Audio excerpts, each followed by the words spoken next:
जय श्री राम। जरत बिलो क्यों जबहि कपाला, विधि के लिखे अंक निज भाला। नर के कर यापन बध बाची, हंस्यो जानी विधि गिराया साची। अंगद और रावण संवाद चल रहा है। रावण कहता है, हे अंगद, जब मैंने अपने सिरों को अग्निकुंड में होम कर दिया था, तो उस समय जब मेरे मस्तकों के जलते समय मैंने देखा कि मेरे ललाट पर विधाता के अक्षर लिखे हुए हैं, और उन्होंने लिखा था कि मनुष्य के हाथ से तुम्हारी मृत्यु होगी। और तो मैं विधाता की इस वाणी को असत्य जानकर बहुत हंसने लगा था।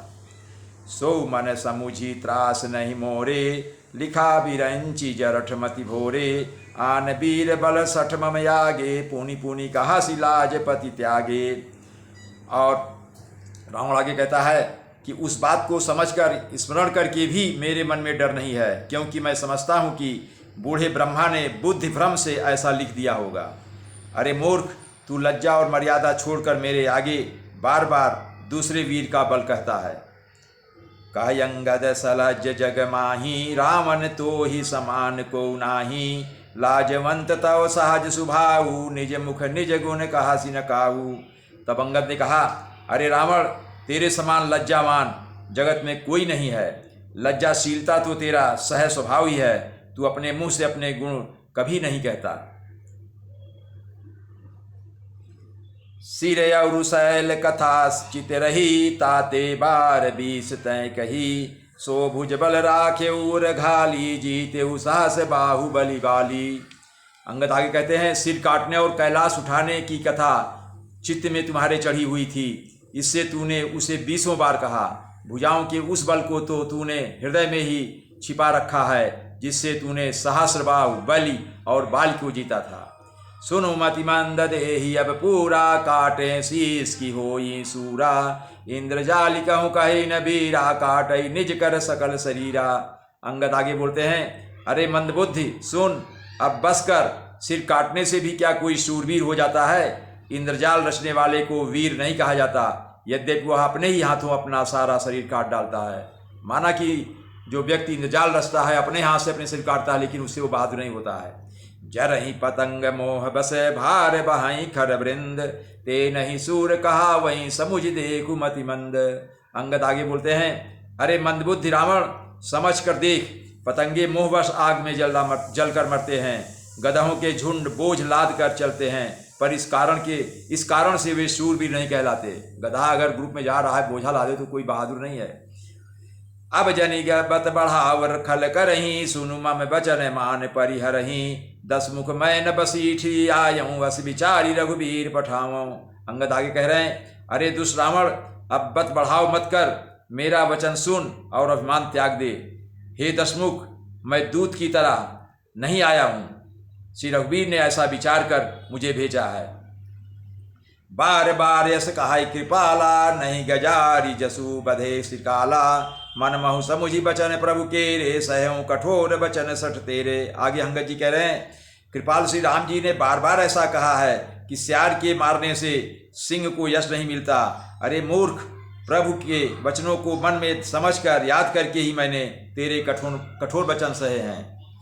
ना हित करी मुख भंजन तोरा, लय जाते हूँ सीत ही बर जोरा। जाने तो बल अधम सुरारी, सुने हरियाणी पर नारी। अंगद बोलते हैं, भगवान राम के वचन को याद करके ही मैंने तुम्हारे कठोर वचन को सुना है, नहीं तो तेरे मुंह तोड़कर मैं सीता जी को जबरदस्ती ले जाता।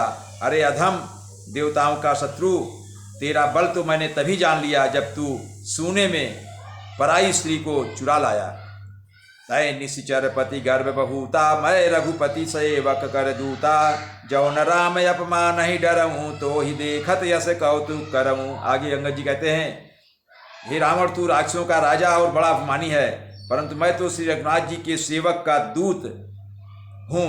यदि मैं श्री राम जी के अपमान से ना डरूं, तो तेरे देखते देखते ऐसा तमाशा करूं कि तुम्हारा सर्वनाश कर दूं।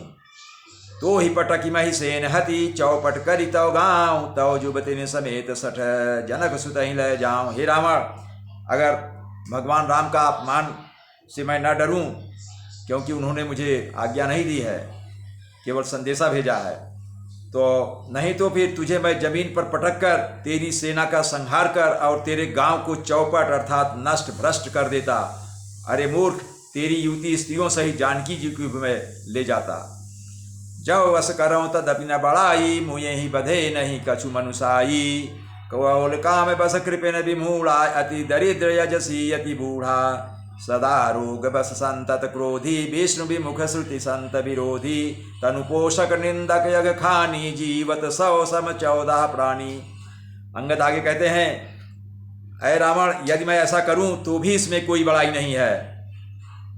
मरे हुए को मारने में कुछ भी पुरुषत्व या बहादुरी नहीं होती। 14 लोग जो होते हैं उनको कुछ 14 प्रकार के लोग ऐसे हैं जो मुर्दे के जैसे हैं। वो 14 प्रकार के लोग ऐसे हैं, एक वाम मार्गी, कामी, कंजूस, अत्यंत मूर्ख, अति दरिद्र, बदनाम, बहुत बूढ़ा, नित्य का रोगी, निरंतर क्रोधयुक्त रहने वाला, भगवान विष्णु से विमुख, वेद और संतों का विरोधी, अपना ही शरीर पोषण करने वाला, पराई निंदा करने वाला और पाप की खान अर्थात महान पापी। ये 14 प्राणी जीते जी मुर्दे के समान है। तू भी उसी में से एक है। अस विचारी खल बाधौ न तो ही, अब जनि ऋष उपजावसी मोही।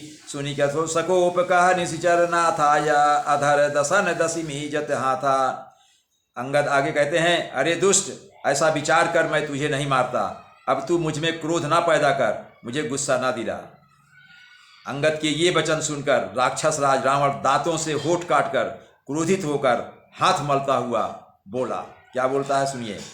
रे कपि अधम मरण अब चाहसी, छोटे बदन बात बड़ी कहसी।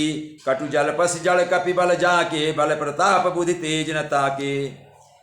रावण बोलता है, अरे नीच बंदर, अब तू मरना ही चाहता है, इसी से छोटे मुंह बड़ी बात कहता है। अरे मूर्ख बंदर, तू जिसके बल पर कड़ुए वचन बक रहा है, उसमें बल प्रताप बुद्धि अथवा तेज कुछ भी नहीं है। अगुन अमान जानिते ही दीन पिता बनवास, सो दुख अरु जुबती विरह, पुनि निशि दिन मम त्रास। हे अंगद, वो जिसके बल पर तू इतना बोल रहा है ना, उस राम को तो गुणहीन और मानहीन समझकर ही उसके पिता ने वनवास दे दिया। उसे एक तो उसका दुख और उस पर युवती स्त्री का विरह और फिर रात दिन मेरा डर बना रहता है। जिनके बल कर गर्भ तो ही, ऐसे मनुज अनेक, खाए निशाचर दिवस निशी, मूढ़ समुझु तजिटे। हे अंगद, जिनके बल का तुझे गर्व है, ऐसे अनेकों मनुष्यों को तो राक्षस रात दिन खाया करते हैं। अरे मूर्ख, जिद छोड़कर समझकर विचार कर और मेरी बात सुन। जय श्री राम।